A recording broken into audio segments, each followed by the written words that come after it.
ఇంకా దేనికోసం అలా ఆగావు? హతమార్చేయి నన్ను. మేము నిన్ను హతమార్చబోయేది లేదు. ఎందుకని?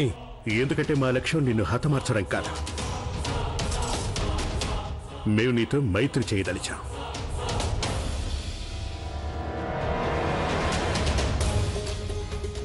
వీరిని సగౌరవంగా మా శిబిరానికి తీసుకురండి. రండి, వీరికి సాయం చేయండి.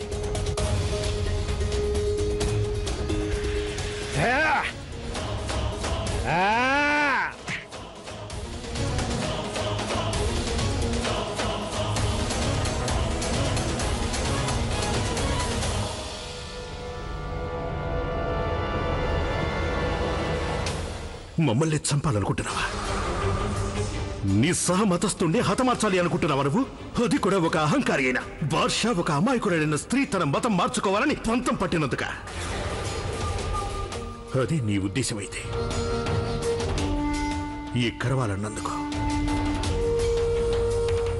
మమ్మల్ని హతమార్చు, చంపే మమ్మల్ని చంపినందువల్లే నీ జీహాద్ పూర్తవుతుంది అనుకుంటే నెరవేర్చుకో నీ జీహాద్ని. సెన్స్ అదేమిటి?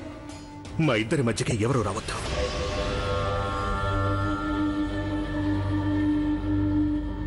ఇదిగో తీసుకో.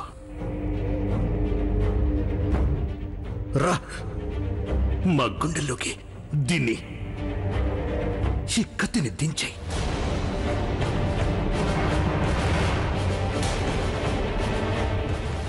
ప్రమాణపూర్తిగా చెప్తున్నా, నువ్వు మా మీద వెనక నుంచి దాడి చేసినట్టు మేము ఎవరికీ తెలియనివ్వం. ఎవరూ అడ్డు రాకూడదు.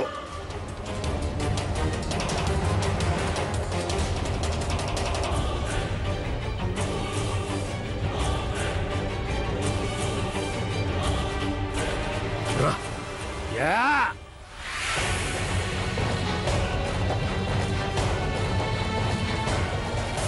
నాకేం అర్థం కావడం లేదు.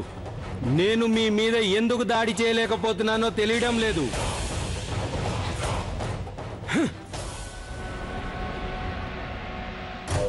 నాకు ఇంకొకటి కూడా అర్థం కావడం లేదు. మీరు మీ మతస్థుల్ని ఎందుకు వ్యతిరేకిస్తున్నారో? మీరు మా మీద దాడి చేయలేకపోవడానికి కారణం అల్లా మాకు తోడుగా ఉండటమే. ఆ అల్లాయే మిమ్మల్ని ఆ పని చేయనివ్వలేదు. ఇంకొకటి స్పష్టంగా వినండి, మేము ఏనాడు కూడా మా మతాన్ని వ్యతిరేకించే ప్రయత్నం చేయలేదు. మేము ఇప్పటికీ కూడా 5 వేళలా నమాజ్ పఠిస్తుంటాం, ఖుదా ముందు మోకరిల్లుతూ ఉంటాం. నిజానికి ఆ ఇరాన్ రాజే ఇస్లాంని ధిక్కరించిన వాడు. అతను ఒక రాజపుత్ర స్త్రీని మతం మార్చుకోవలసిందిగా ఒత్తిడి తీసుకువస్తున్నాడు. ఎవరైనా బలవంతంగా ఇస్లాం మతంలోనికి మారటం నేరం అనేది ఆ అల్లా కూడా సహించడం అనేది మీకు కూడా తెలిసిన సంగతి.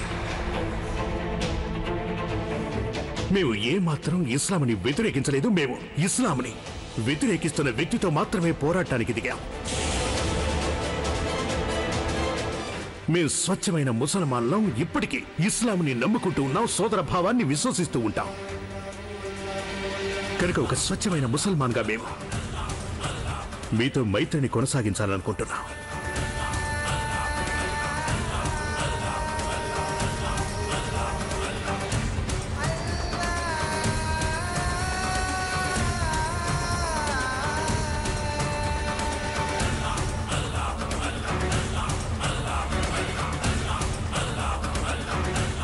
నేను చేసింది పొరపాటే. అజ్ఞానంతో మా మతాన్నే ధిక్కరించడానికి సిద్ధపడ్డాను. ఆ ఖుదా దయ వల్ల ఇవాళ ఓడిపోయినందుకు సంతోషం. దీనివల్లే తప్పొప్పులేంటో నాకు తెలియవచ్చింది. మీరు నన్ను అతిపెద్ద నేరం నుంచి తప్పించారు. ఇప్పుడు నేను మనస్ఫూర్తిగా మీకు తోడుగా ఉంటాను.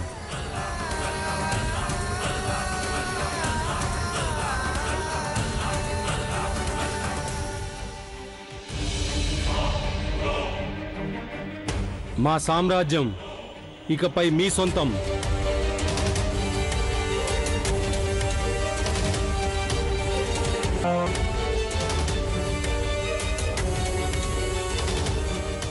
మాకు మీ సామ్రాజ్యం పరిపాలనపై ఎలాంటి మోజు లేదు.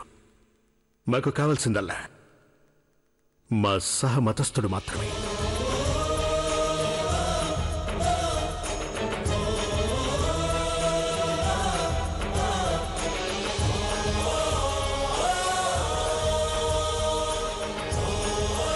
ఇక్కడ ఈ యుద్ధంలో జలాల్ గెలిచాడు. కానీ అక్కడ హమీదాబాను ఆరోగ్యం చెడిపోయి ఉండడంతో జోదా తన పోరాటంలో విజయం సాధించలేకపోయింది.